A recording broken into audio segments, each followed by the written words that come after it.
ছোট মাছ বলে তাকে করি না কো হেলা, কারণ এই ছোট মাছে পুষ্টিগুণ মেলা। হ্যালো ফ্রেন্ড, আসসালামু আলাইকুম। আজকে আমি হাতে মাখানো ছোট মাছ, এটি হচ্ছে কাচকি মাছ যেটা আমাদের এখানে বলে, আর এমনি হচ্ছে মলা মাছ। সেই মাছটা হাতে মেখে চচ্চড়িটা করব। তো প্রথমে আমি মাছগুলোকে এখানে 500 গ্রাম মাছ নিয়েছি আর খুব ভালো করে ধুয়ে নিয়েছি। এই মাছের সাথে আমি ছোট ছোট টুকরো করে বেগুনটা দিচ্ছি, এখানে আলুটাও দেওয়া যায়। তো প্রথমে আমি যে পাত্রে রান্নাটা করব সেই পাত্রে আমি মাছগুলো নিয়ে নিচ্ছি। মাছগুলো নেয়ার পর একে একে আমি সবগুলো উপকরণ দিয়ে দেবো। আর এখানে ছিল পেঁয়াজ কুচি, কাঁচামরিচ, টমেটো, বেগুন। আর এখানে পেঁয়াজটা হচ্ছে আধা কাপ, টমেটো হচ্ছে 3-4টি, আর কাঁচামরিচ হচ্ছে 6-7টিকে ফালি করে দিয়েছি, আর বেগুন হচ্ছে একটি মাঝারি সাইজের ছোট ছোট করে টুকরো করে দিয়েছি। আমি আবারও বলছি, এখানে কিন্তু আপনারা আলুটাও দিতে পারেন, তবে আমি আজকে বেগুন দিয়ে করছি।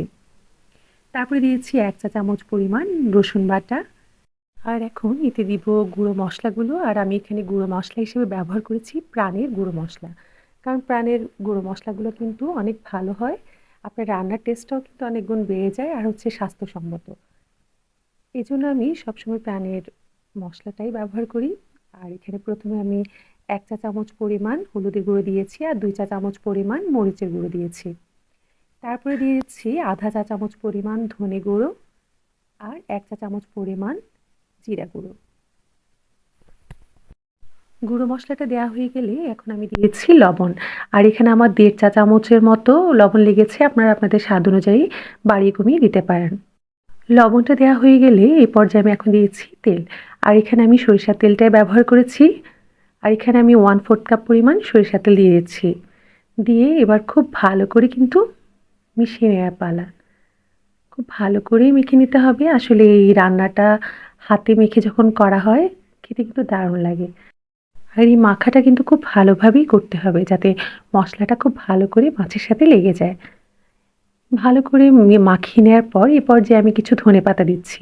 এখানে আমি আমার আন্দাজ অনুযায়ী এখানে 1/4 কাপ হবে ধনেপাতা দিয়েছি, পরে কিন্তু আমি আবার দেব।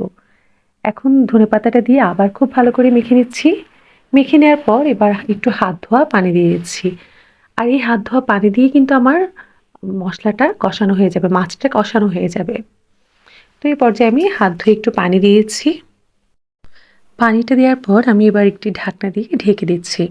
ঢেকে দিয়ে এটিকে 5 থেকে 7 মিনিট রান্না করব, মানে একটু কষে নেব।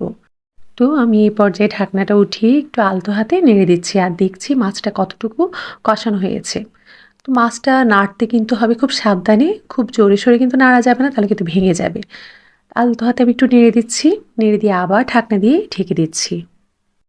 ঢাকনা দিয়ে দেখে আমি 5 মিনিট রান্না করেছি। 5 মিনিট পর আমি ঢাকনাটা উঠিয়ে দেখলাম আমার মাছটা কিন্তু পুরোপুরি কষানো হয়ে গিয়েছে। তো আলতো হাতে আবার নেড়ে দিচ্ছি। নেড়ে দিয়ে এবার আমি একটু পরিমাণ পানি দেব। এখানে আমি একদম ফুটন্ত গরম পানিটাই ব্যবহার করব। আপনারাও চেষ্টা করবেন মাছটাতে যখন ঝোলটা দেবেন, পানিটা দেবেন যেন গরম পানিই হয়।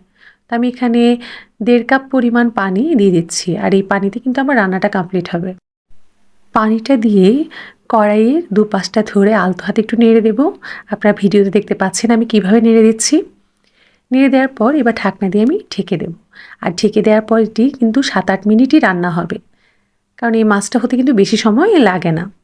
তো আমি ঢাকনাটা দিয়ে রান্না করছি 7 থেকে 8 মিনিট।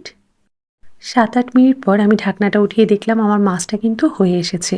তো আমি এই দুপাশটা ধরে আবার একটু নেড়ে দিচ্ছি আর দেখতে পাচ্ছেন আমার মাছটা কিন্তু হয়ে গিয়েছে। এ পর্যায়ে এসে আবার আমি একটু পরিমাণ ধনেপাতা দেব। আমি কিন্তু প্রথমে একটু ধনেপাতা ব্যবহার করেছি, আবার এখন দিচ্ছি। প্রথমটা ব্যবহার করেছি আসলে স্বাদটা বাড়াতে, আর শেষেরটা হচ্ছে ফ্লেভারের জন্য। আর দিয়েছি 2টো কাঁচামরিচকে ফালি করে। এটি হচ্ছে একটা নামানোর আগে যখন দেয়া হয় ফ্লেভারটা বেড়ে যায়। তো আমার কিন্তু এই পর্যায়ে রান্নাটা শেষ।